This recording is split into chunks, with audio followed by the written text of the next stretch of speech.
Hello, everybody, and welcome to the Aggieville Alleycats podcast. For come rain, shine, or anything in between, we're in Liberty, the Kansas State sporting news you so love. I'm Ace Edwards, right alongside Connor Baltazar. And welcome to this week's weekly recap, where it's going to be a little more than a weekly recap because only one thing has happened, or I guess three things, but one major. It's a series in baseball, so we count those as one. But it's really only that in terms of more recent news. We are recording this and releasing this a day ahead of schedule because I have obligations on our normal recording day, which is Thursday. I'm going to go out to lunch with a bunch of my friends to celebrate being done with law school, which thank God. But the first bit of news is the day that this releases is the beginning of the Big 12 championship for outdoor track. So just keep your eye on that because, again, we're a track school, track natty inbound, perhaps, maybe, I don't know. I really hope so, man, because there's really only been one consistent bright spot this entire athletics calendar for K-State, and it has been the track team. They just had their home outdoor meet last week. A lot of strong performances there. And if you go event by event, we have a handful of athletes that or events that rank in the top 10 nationally this year. So there's a few big ones in particular. Vanessa Mercera kind of headlines K-State women being number one in the 400 meter hurdles. So there's definitely some events to kind of keep your eye on, and that's a big one right there. But other than that, pretty strong across the board this outdoor season. They haven't been quite as dominant as they were in the indoor, but still a really strong group that we have that we'll be sending a few notable performers. Tavon Underwood just set a meet record K-State's home invitational for the 400 meter. Ran a 4.5.62 in that, and plenty of others. I won't get too into the weeds on it. The finish list, it's on the K-State Sports website. And then I think they, at least in the past, they have had the Big 12 meet on ESPN Plus, and it looks like they will this year too. And that's a Thursday, Friday, and Saturday competition. So, man, if you don't have somebody graduating this weekend and you got some time, throw on a track meet in the background, and you might catch something crazy. I threw on the end of the indoor meet for the Big 12 and saw one of the craziest 4x4s I've ever seen in my life that involved borderline malicious intent and taking someone out, and then some home cooking to as you do. As you do. So yeah, so shout out to the track team on us having a really strong outdoor campaign. I'm curious to see how they'll do over these next few weeks. It will be a very interesting time to see, but now is a really good time because we're sort of getting into the lull of sports where you and I have to get creative or skip episodes. We've done both in the past for how we handle our summer content schedule, but I think because of the amount of commits and the early recruiting success that K-State has had in the 2027 class, I think that this is a good time to sort of just talk about the K-State football recruiting class as it is right now. Because right now, ranked 42nd in the country, 4th in the Big 12. After last year, it was 8th in the Big 12. Because the Big 12 always recruits very, very well, which I think might be one of the parts that no one talks about because Power 2. It's Super 2 Power 4, I think is probably the best way that I would describe it, where, yeah, you have your Power 4 team, your Power 4 conferences, ACC, Big 12, Big 10, SEC, but then the Big 10 and SEC are just in terms of revenue above everyone else. I will fight people on the idea that the SEC is like no one can compete with them in football. If it's baseball, SEC baseball is what people think SEC football is because oh my god, but Yeah. that's more of an aside. We can take that aside and run with it real quick though. Yeah. I mean, yeah, the SEC baseball, like, I mean, we've talked about it plenty of times on this show, but like baseball, like, might be the most impacted sport by geography out of any other major sport, at least at the college level, where like getting that extra winter practice matters so much. It doesn't matter in the majors because they all just fly to Arizona or Florida and practice down there. Every team has a facility down south. But lo and behold, that's not really an option in college baseball. At least I don't know any teams that do that other than kind of some of those early season series. But that's not practice in the traditional sense. I mean, you're playing real games, but the SEC is really strong. But the one interesting thing it still does, though, in college baseball is it does allow for the teams you traditionally consider to be a mid-major, uh, like in the South and on the West Coast and Florida, the Carolinas, even. It allows those teams that are in those same warm weather areas to be really, really good as well. I mean, Coastal Carolina has won the College World Series. They were there last year, I believe. Yes, they were. And Oregon State is still a top 10 team in baseball, despite being an independent. I believe are the only independent in college baseball. I'd imagine they're going back to the Pac 12, though, here pretty soon. But then, you know, your LA schools are really strong, but really most of the California schools are at the very least going through cycles of being good. But then the Sun Belt is really, really strong at the top, especially. So that's kind of the one benefit is it allows some of the conferences that aren't as likely to shine in like football and basketball. Baseball kind of gives them a stage where the just the weather patterns allow them to stand out a little better. K State is in a very unfortunate kind of like gray area between being in the cold north and like being in like the warm south, where it just really varies and it's not consistent. So sometimes you have years like this year where we got a lot of rain and there was, I don't think, a single home game that was like above like 80 degrees this year, which is incredible. And there really weren't a ton of just like biting cold games either. But then you get some years where like the last month of the season is just blazing hot and the first month is like borderline Freezing. inhospitable. Yeah. Like, so and that's a huge disadvantage for a program like K-State, not just in competition, but particularly with recruiting. It really hurts recruiting, and that's where those southern schools are able to shine so much. Just being able to get baseball players into warm areas where they can play all year. So that's kind of where it hurts K-State, but we've still done decently for the most part in recruiting well, despite some of those natural hurdles to recruiting for K-State. But it's still been a year.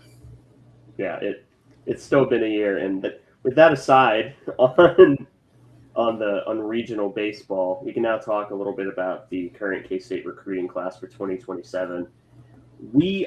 I verified before the episode, so I can indeed say this with confidence and not say I'm speaking for you, but we have the same top 3 recruits in this class. And it goes in order of Anatoni Tahi, Cam Cruzy, and Dalton. David, I keep calling him Dalton. David Rushing. Dalton Rushing is a baseball player. I believe he plays for the Guardians, but that's kind of our top 3. But I think even with the rest of them, you can kind of separate them into 2 different categories of extremely high upside projects and the other category of high floor guys that have the ceiling of, day 3, day 2 draft picks who may not, they may never be first team all Big 12, but they're going to be really, really good contributors. And I think that is the sustainable way to build a program. If you are not going to be a school that pulls in one or multiple of the 32 5 stars that exist in any given cycle. And because there are only 32 of them, there are only 32 teams theoretically that could get a 5 star recruit. And most of them end up going to 3 or 4 schools. So to me, you have to have a recruiting plan where you recruit in the short term and you recruit guys to kind of band-aid positions that you can have. And you can do that through the transfer portal. You can do that through JUCOs. And we have seen that this season, especially lately with the JUCO pickups that will be here for the 2026 season. But to me, you can also do that with high floor high school guys. Think your Jake Cliftons. And apparently, since we didn't know it at the time, Austin Romaine had a higher floor than we thought at the time as well.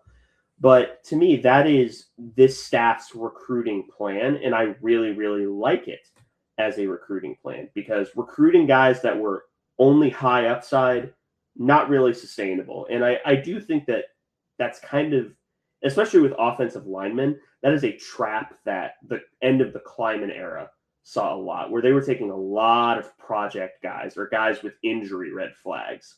And lo and behold, they ended up having to rely a lot more on transfers than those young guys just because they weren't ready. So you have to have a combination of both. And this is what, as of right now, that is how this class is shaping up. But I'll let you give your thoughts on the class more generally before we can go through and talk about our favorites, which we can give our thoughts on the top 3, and then we can pick, I don't know, 2 of the others. There's 10 total, including one, or that includes one JUCO. So it won't be super long form, but, we can talk about our top 3. But how are you feeling about this current construction and seemingly strategy for K-State right now? Yeah, I like where they're going. I mean, I think Kleiman and his staff had sort of a similar philosophy, other than I think that they did go after a higher rate of unpolished guys than this staff seems to be. I think this staff is going for a lot, like you said, more of a mix of the guys that aren't necessarily lottery tickets, but still have some work to do before they're ready. But when they're ready, they could really do a lot for you, versus guys that maybe aren't going to end up being incredible or Ring of Honor guys, but you feel pretty confident that they're going to be at least someone that you can throw out there and not be worried about them. And I kind of like what they're doing there, but they're still taking those lottery tickets as well. And I think that's a good thing. A guy like Jack Claiborne out of JUCO, I think it's a good thing to if you're going to take a lottery ticket, have it be a guy that's at least not an expensive lottery ticket, and that's going to be hitting up the junior college level. I mean, we don't need to be hitting up casinos or anything. We don't need to be putting it all on red. We need to be a little smarter, and maybe count cards a bit. But I like a lot of our top flight guys. Anatoni Tahi, I think, is somebody who has a really high floor but still has that ceiling. I think he's someone that's destined to be a 4-star, at least in my view. He's just so disruptive and so athletic. But there's plenty of other guys too who I really have started to really like. Recently, Colton McComb, and I think he might kind of fall into that first category of players where some time in the weight room is going to help him a lot. But I think that that's a guy that could be a reliable, solid linebacker for K-State in the future. He could turn out to have a crazy high ceiling, but that's not the thing we're banking on. I think with him, I think we're banking on him being a solid player. We're banking on him being an intelligent player. Would you just need to have some smart linebackers? And then I think as well, I think we're also hoping that like he's someone that can come in and like make an immediate kind of like soft impact, like as a special teams guy. Like linebackers are like great fodder for that. For finding a guy that maybe he's not going to play linebacker to start with, but like he could definitely play some kick coverage. Yeah. And I do like the Colton McComb shout because I do think that he's the high floor pickup. He does. I said this when he committed. He reminds me a lot of Jake Clifton, and that's not because it's not just because he's a white linebacker from Oklahoma. Hopefully, he's not Mormon. That did cost us Jake Clifton in the end. But this other side of that coin is the developmental guy in Giacomo Sanfilippo, where he also will probably his floor is special teams demon just because he plays with his hair on fire, but he very much is someone that could develop because he has that athleticism. So to me, they're doing this a lot with, as it stands right now, the positions that have multiple commits, which admittedly is only the D line and the linebackers. You have McComb, high floor. You have Sanfilippo, who's high ceiling. Then the two defensive linemen, you have Dwayne Jones and Anatoni Tahi, where Dwayne Jones is probably a little bit more of a project, a little bit more of, someone that will need a little bit more time to marinate. Whereas Tahi, I agree with you. I think Tahi is someone who just based on athleticism alone should be a 4-star, but he also does a lot more than just be an athlete at his size, which honestly, 9 times out of 10, that's enough. But Tahi is, to me, the highest floor and probably the highest ceiling in this entire class. And I mean, we spent 10 minutes talking about him in his own episode, where the quarterback also committed in that class, which Cam Cruzy. Again, I did an entire video on Cruzy, mispronounced his name the entire time.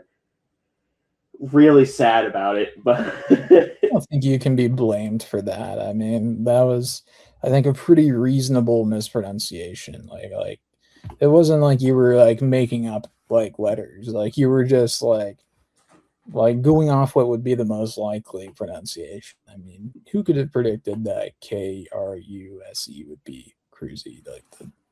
Like he's welcome to pronounce it however he likes.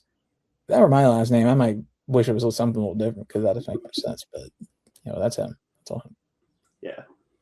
And for me, you mentioned Colton McComb. I really like Julian Elzy from Georgia, who's going to be a safety in this system. And his high school film reminds me a lot of VJ Payne's high school film. And we all like the sauce on VJ Payne for how he seemingly just didn't progress in 4 years, but he still got drafted. And he wasn't a god-awful safety. He was a functional to solid safety for his entire time at K-State, who probably at times was protected by other safeties like Josh Hayes. Cheatham was part of the Big 12 championship team. And then, of course, Marquise Siegel, who probably was the best of that entire bunch. I believe 2 of them are still starting in the NFL today, where Hayes is a special teamer and Siegel is one of the starting safeties for the 49ers. He had a couple of highlights this year, but Elzy reminds me a lot of VJ, except for his weight is distributed differently, because VJ always looked like his legs were like on the verge of snapping, and Elzy just does not have that problem. He has a lot more weight in his ankles and in his calves. So to me, that translates a lot better. I don't expect Elzy to have the same VJ Payne career arc, as in I don't expect him to play as early.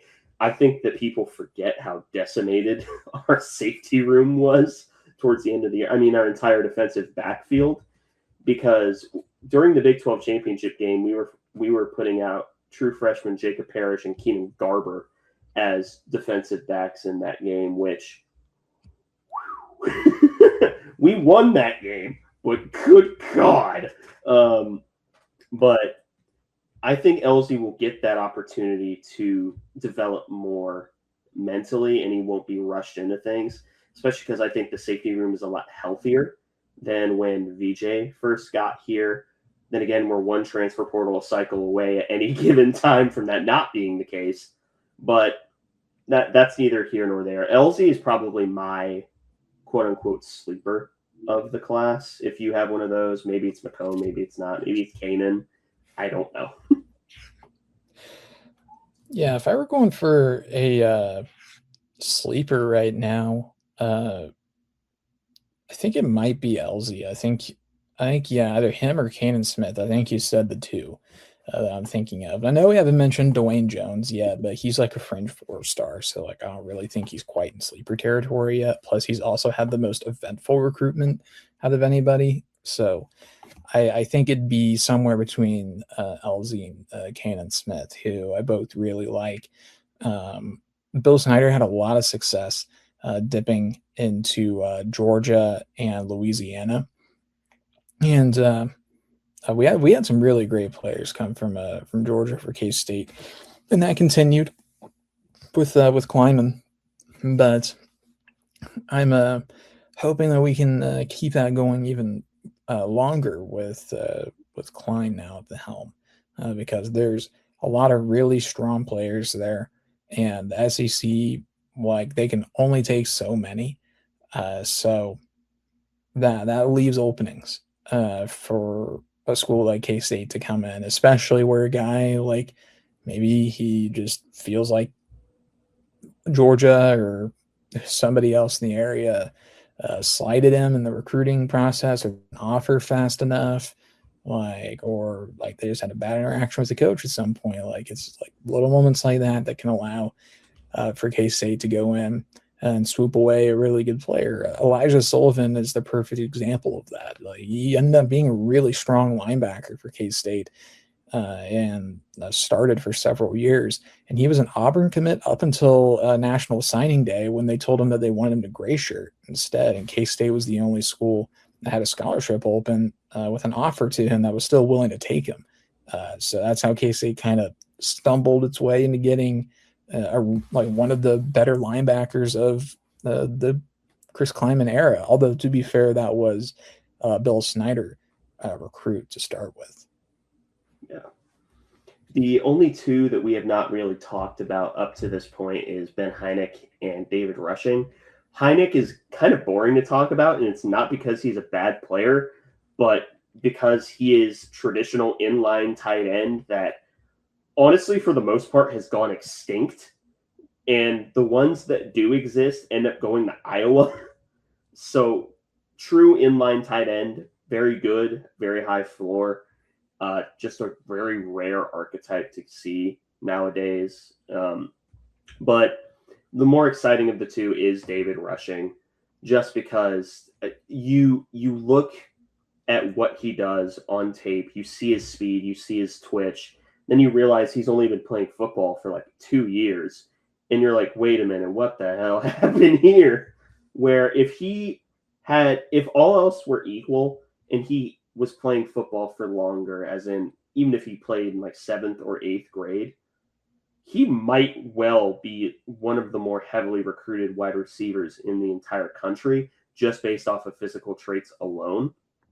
I think programs get scared when they can't recruit a guy super early, or when they don't have a lot of experience playing football, especially at the wide receiver position, where it is so technical. Because you do see offensive linemen who, and a lot of them end up being 5-stars, offensive, defensive linemen who are just freak athletes who haven't played football for very long, but should not, like, they are aliens. Their athleticism should not exist at their size. Those are the guys who don't play much football who end up as 5-stars. You don't see a lot of that with corners, safeties, even linebackers. Linebackers, you see a little more of it. But with the skill positions, that's so rare. And to me, David Rushing, I don't even think he's a sleeper in this class, but to me, as it stands right now, of the 10 current commits for 2027, I think that, okay, he's not fighting for Tahi for who has the highest ceiling. Tahi is in a league of his own, but Rushing isn't like 5 tiers down. It's more 1 or 2. Yeah, I'm kind of with you. I really like David Rushing, and I was so surprised to see where his rankings were. I really thought that he'd be someone that was a little higher up. I'm not saying I like expect him to be a 4 star or anything, but like I did think uh, that he should be ranked a little bit more highly. Because I mean, right now he has 287 grades, and ESPN hasn't graded him. But I mean, like ESPN probably shouldn't even be included in the composite rankings at this point, just because they often don't even grade guys, and when they do, they're often wrong. So I don't think that they're reliable at all. But I really like David Rushing. He feels like the sort of guy that we were able to get in at the right time before he blew up, which I do really like. I think this staff is taking a trait that Kleiman's staffs were really good with, which was talent evaluation. I think they've done well at closing on guys early and interestingly closing on guys quietly. We've had a few commits come through where they kind of came out of nowhere, at least to those outside of Veneer. I think that's how they want it. I mean, a lot of times we don't even know a guy is committing until we see one of Taylor Bratt's tweets letting us know that like something's happening. Sometimes, like even the recruits are beating Bratt to the punch. So it like I'm glad that we're continuing this talent eval perspective. I mean, some of these guys like are a little easier. I mean, like Anatoni Tahi, you can watch his highlights and you're like, yeah, he's freakishly athletic and like 310 pounds, like and really strong and like tries.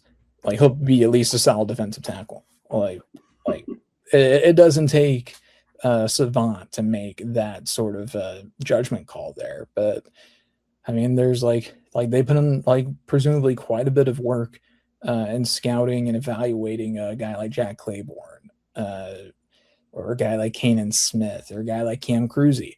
Like there's a host of guys that did not have super loud recruitments, but have still ended up here at K State because of the legwork of our scouting departments and our coaches. Yeah, and I wonder how many of these guys, especially on the offensive side of the ball, would have gotten an offer from Texas A&M had Klein stayed. And to me, that is kind of an interesting thought experiment because I don't see anyone on the offensive side of the ball that I don't think would have been offered by A&M. Like there's no like second choice up to this point for K-State. Also, I just looked at Rushing's rankings. There is no way in hell there are 128 better wide receivers in the country than David Rushing. I will give you maybe like 40 or 50 better receivers in the country. But then again, I'm also a sucker for route running, and I know Connor can attest to this going back, God, at least 8 years at this point, where I have never been a contested catch guy. You have to show some sort of route running. Shout out Antonio Gandy Golden, who people had as like a third or fourth round pick, and I had as just a completely undraftable guy because he was a contested catch merchant back when I used to do NFL evaluations. Connor can maybe elaborate on that a little more and how I somehow learned how to evaluate wide receivers. Yeah, I mean, like for a while with my like dynasty like football drafts, like when it came to receivers, like I basically was just like not even thinking for myself. It was just what did Ace think about this guy? Like, and like most of the time he was right. I mean, like you were like an early David Bell disliker, and I think you were like pretty well correct on that. Like he like he hasn't had the breakout I think that maybe some people thought he might. Like he certainly is disappointed from where he was in college, but like yeah, like you put it pretty well already. Like contested catch guys that are like thriving off of like just like well placed jump balls in college.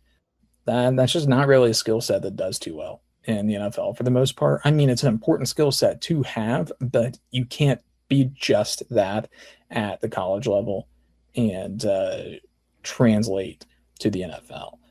You got to have a little more to your game. That's why there were so many like highly thought of Baylor receivers in college that did not pan out as well in the NFL. So many guys that could go up and make crazy catches, but like didn't know left from right. So like there's plenty of receivers like that every year in the NFL. And I mean, you'll still have outliers, of course, like just complete physical freaks that are 99th percentile and everything. But like, there's not many Calvin Johnsons or Randy Mosses walking through the door here. Like, most of them are going to be your Antonio Gandy Goldens, like, or your Tyquan Thorntons, who did have a little decent career renaissance so far with the Chiefs, but he's not lived up to what everybody thought he would be. I really like this guy because he was a K-State almost commit, but Jacoby Lane is someone I do kind of worry about falling into that trap in the NFL. So yeah, he probably won't translate very well to the NFL. But last note on receiver evaluations, and we can talk about Backcats. I was also early on the Deebo Samuel, Terry McLaurin, and Alec Pierce trains, where they were all some of my favorite wide receivers in the draft. I'm not going to take a win on Zay Flowers or Jackson Smith and Jig, but everyone liked them. Like that. That's not a win. That is agreeing with consensus. But I will take my victories on Deebo, Terry, and Alec Pierce. Yeah, that's it. I specifically remember you really liking Alec Pierce. Like, I think we went through some film one day, and yeah, you were a big Alec Pierce guy, like before it was cool. So like that's kind of where I've put a lot of my stock in the receiver evaluation nowadays is like route running and also fluidity in space. Like that's something that Jace Brown had that like at first glance it like is a little like upsetting almost to see just like how like loose like his hips are when like he's moving, but like that's what like part of what makes him so effective is his ability to kind of dust people without having like 4.3 speed.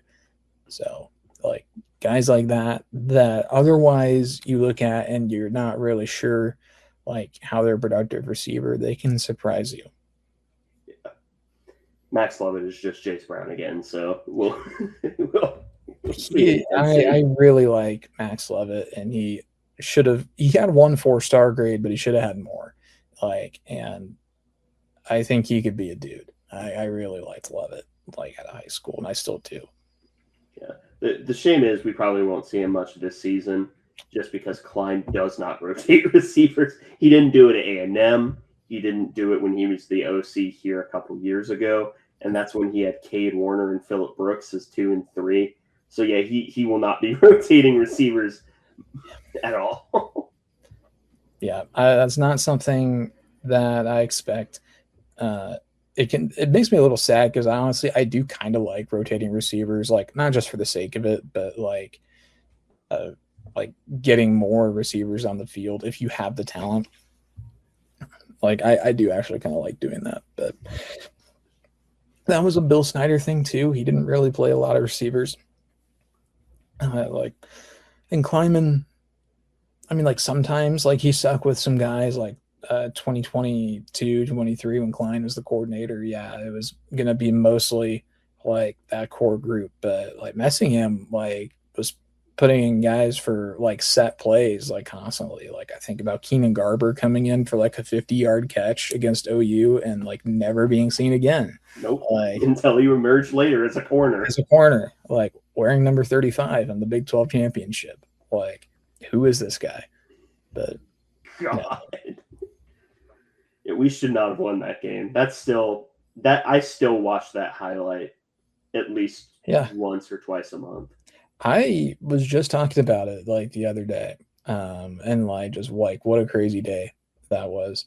Like, and hindsight 2020, like that is like such a K-State loses these game that K-State won. Like that like was one of the ultimate like obvious K-State heartbreaker setups that like completely flipped and went the other way. Like, I mean, we had like an 11-point lead in the fourth quarter or something. And then Max Duggan. Yeah, and then Max Duggan like took over the game and we couldn't stop him. We went to overtime, and we just got a field goal, TCU went first, and like they got down to 1. Like I was, and then you and I were both talking. It's like, all right, well, the good news is we know what we have to do. We have to score a touchdown here. 3 plays later, no, Kansas State stops them. Yeah, that I think Uso got hurt on one of those plays, and that was the first Damian Ilalio. Like Damian's first meaningful snaps at K-State was like in the Big 12 championship on the 1-yard line as part of a goal line stand. Like, good luck, buddy.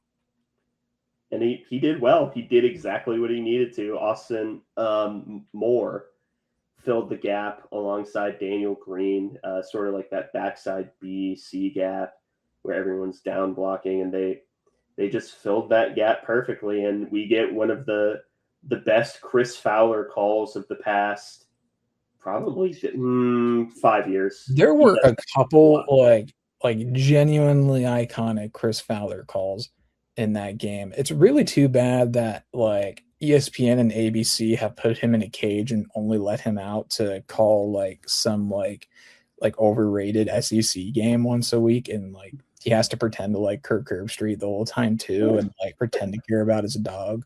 Like, it's free Chris Fowler, man. Yeah, who's the is it Jason Benetti? Jason Benetti, I think, has kind of taken over as the favorite play-by-play guy. In a long time, it used to be Gus Johnson. I think he's kind of losing his fastball a little bit. I still like him. He's still probably like my number 2. But yeah, the Benetti-Heward combo was so good in that Big 12 championship season. Like they called, I think the loss in TCU, but then they also called the blowout over Oklahoma State. And so like great memories of that game, but like they've called some like a few losses for K-State that I've like still been like, man, they are so good. Like I think they called our Houston loss. Yeah, we did. And I will correct you because it was Brando on the TCU loss. The only reason I remember that is because he could not pronounce Matlick and he pronounced Olathe Olaf. Yeah, you're right then. Yeah, my mistake on that. I sincerely apologize to Jason Benetti for like saying his name in the same sentence as Brando. Like, you deserve better than that. But no, Benetti's awesome. He is so good. He's doing a Sunday Night Baseball for NBC now, I think. Yep.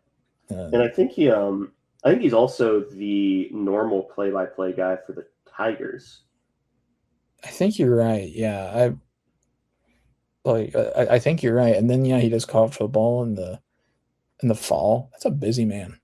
Yeah, and Sean McDonough, I think, is also an underrated one, and it's not just because of he has trouble with the snap. I think that he has just a really good feel for the game. Where McDonough's problem is sometimes he oversells. Benetti, once he goes crazy, like something bonkers has just happened. But I don't know. To me, it's always going to be a fight between Benetti, Johnson, and McDonough to be my top 3. Fowler, I think he has the disadvantage of sounding really bored in the college football games. So I sometimes I just associate that with real games, and it's not. He's really good on normal play-by-play, but he just sounds so bored. No, I get what you mean, and you're kind of right. Like the games, I don't know what direction they gave him, especially the first one. But like I think it got a little better this year, but like it's still pretty tough. But like I think Benetti's number 1 right now. But like McDonough's a guy where like in big moments, like he's huge, like and like has some iconic ones. I will say, outside of Brando, like one I do not like and I don't see the hype for is Joe Tessitore. He does. I think he does like one of like the SEC games every weekend on ABC, and I don't like how he's kind of constantly manufacturing moments and like constantly bringing back storylines, like too much to the point that is very obvious. And he's like trying to make a moment and then nothing happens. And you're just kind of like, yeah, it didn't work Okay. again. Like just like drop it, man. Yeah. So like sometimes it's just not going to happen. Like, so like you got to be really selective with when you try and set something up like that. Like it's got to be a big moment. You can't do it in like the third quarter of like a like Well, 17-3 like Tennessee versus Kentucky game. Like, yeah, who cares, man? Like, yeah. Anyway, with that aside, you can tell we really don't want to talk about the Bearcats. It's our show. We can do what we want. But yeah, they lost another series against an admittedly good Cincinnati team, continued the losing streak up until the last game where they won 5-2. James Guyette had a good performance on the last day. The pitching wasn't god awful the entire series. It was just the bats couldn't get going. So at least they found a different way to lose this time, but losing is still losing. To my knowledge, I think they're still barely in the Big 12 tournament. NCAA is a pipe dream, and it's a lost season that has people saying, maybe Pete needs to retire. He's not going to retire. He's certainly not going to get fired. But it's not the greatest sign when you have backup quarterback syndrome for a coach where everyone wants to see what Austin Waits can do, which, trust me, that does intrigue me. However, not right now. yeah. Yeah, you're right. K-State is still in the Big 12 tournament right now.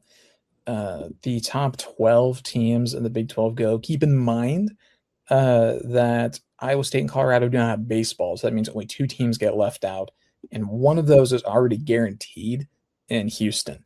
Like Houston will not make it because they're dead last in the Big 12. They're 6-21 in conference play. I guess they theoretically could if they win, and Texas Tech like loses every game. Like maybe they have a tiebreaker over them. I'm not sure. But basically, but Houston is dead last. Arizona is 8-19. They are second to last. Texas Tech is 9-18 in conference play, so they are the last team in. And then we're 10-17, so second to last team in the Big 12 tournament. So we're the 11 seed right now. So not exactly where you want to be, but that would put us in a game 2 next Tuesday as things stand. And we face the 10 seed as things stand today, Utah Utes. So I think all of these like teams down here are teams that we could beat. I say that because they're teams that we have beaten this year. Utah's right there. We haven't played Texas Tech actually, but we beat Arizona in a series. We beat Houston in a series. We beat Baylor in a one-off. They are 2 spots ahead of us, up in 10th, and then, or no, up in 8th, and then BYU is right ahead of them. And then after that, you get into like the rest of the conference, like KU currently sitting at number 1, although they just got swept by number 2 West Virginia when they played a tough team. Tough things happened.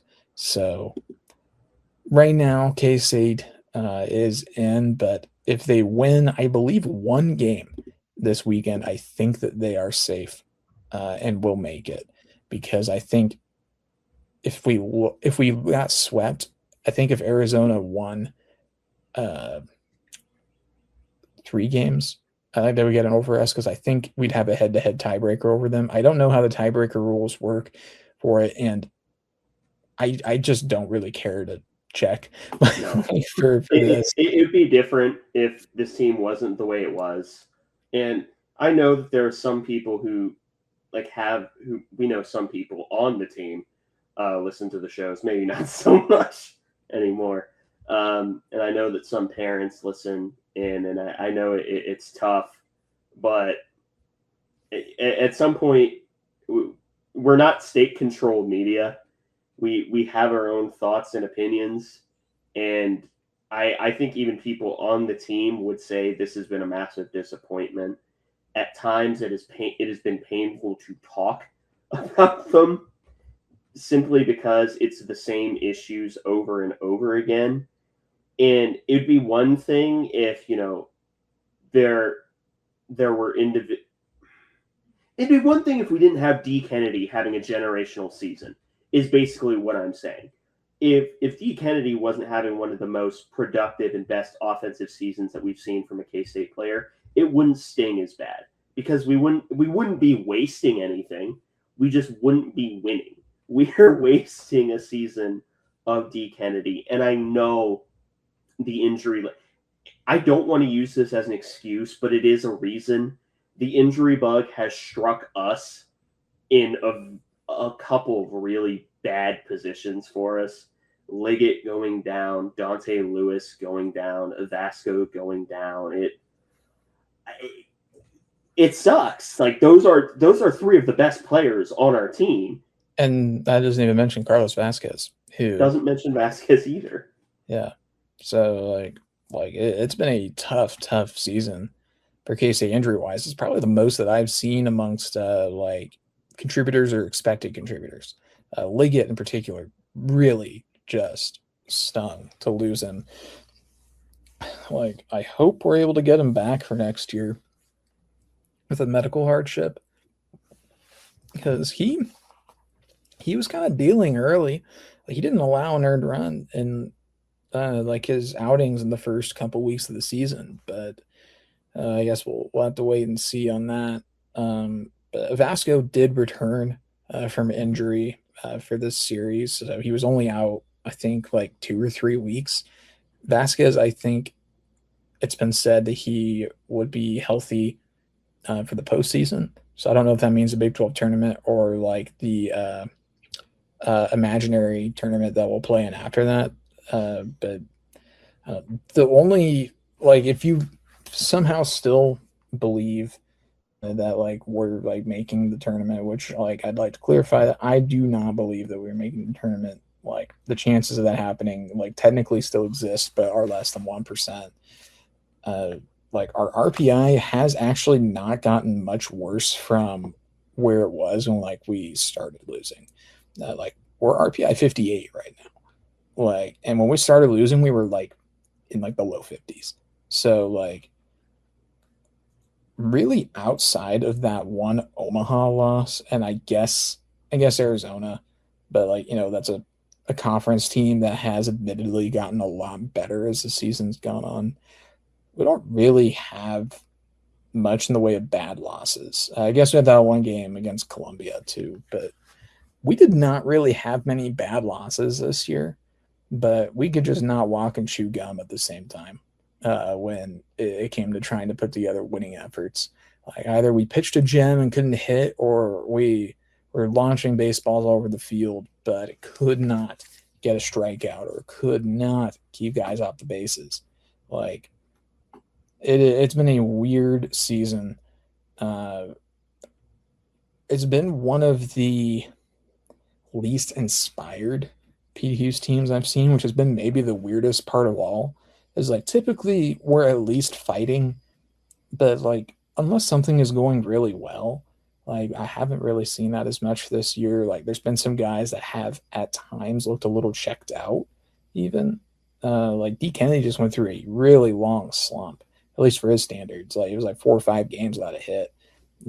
And he finally got a home run and became just the 5th 2020 player in the history of the Big 12 Conference. So 20 home runs and 20 stolen bases. He is one of 5 guys to ever do that, and that is awesome. But outside of that, it's been a rough, a little stretch of time here for baseball, and it really stinks because we had a like we kind of know, once we get to like April, like that's when things kind of the wheels start to fall off a little bit for the Batcats. But this year was the worst that we've ever seen. Yeah, it is, and it's just really sad, honestly. That's my biggest takeaway, and you, I think you pointed this out last week, and this is unfortunately the second time in the episode that I'm going to make something about me, but bad pitching frustrates me to no end. And you said why on last week's episode, and it's because I used to pitch. Now, granted, was I the greatest at it? No. And then I ended up quitting in high school because my high school baseball coach was a dick. Um, I'm trying to think if that statement could in any way backfire on me. I don't plan on ever going back to that city, so I doubt it. But the I wasn't the greatest, but I went out there and I induced a lot of soft contact because I had a weird arm angle and three pitches that tunneled the exact same way. I threw a two seamer, a changeup, and a slider curveball kind of thing from uh, a weird arm angle. I didn't throw submarine; it was more sidearm, but more three quarters than sidearm. It was like I said, it was a weird angle. I'm not breaking out the protractor on an audio medium to show what I mean, but walks bother me more than anything else, and just me. If so, eventually a batter is going to get a hold of the pitch. Sometimes it is possible to lose while committing no error, to steal the Alleycat Star Trek quote of ever. Uh, it is sometimes you're just gonna have a pitch not go your way. That's fine. That happens. But not throwing strikes and immediately throwing, 92 right down the pipe that anyone is going to hit, that is what drives me insane, especially if it happens with consistency. Because again, pitchers are human. They're going to throw mistake pitches. I threw mistake pitches. There was this one guy that everyone called Big Country, who I swear to God took me like 500 feet one time because he was 6'4", and 250 at the age of 14. And I still think about that, and there ain't a damn thing that I could have done about that.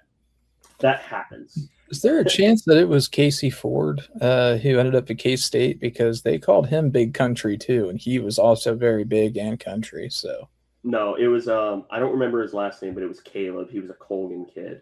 Well, never mind then. It was if it was Casey Ford, I could tell the story of how a D1 commit took me deep, but pause. But I get it, it happens, but it's the same mistakes happening over and over again that drive me insane. And I don't want this to be interpreted as me saying, oh, I could go out there and I could throw better. No, I'm getting nuked. I am straight up getting nuked. I'm getting nuked in my prime, man. But still, it doesn't make it any less frustrating because I know what needs to happen and it's just not happening.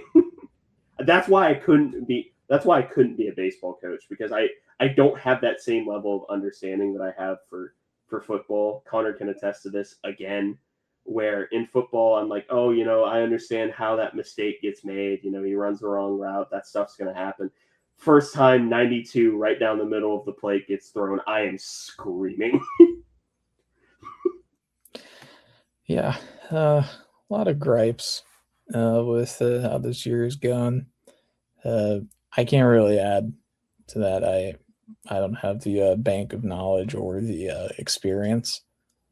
Because I stopped playing baseball after like sixth grade.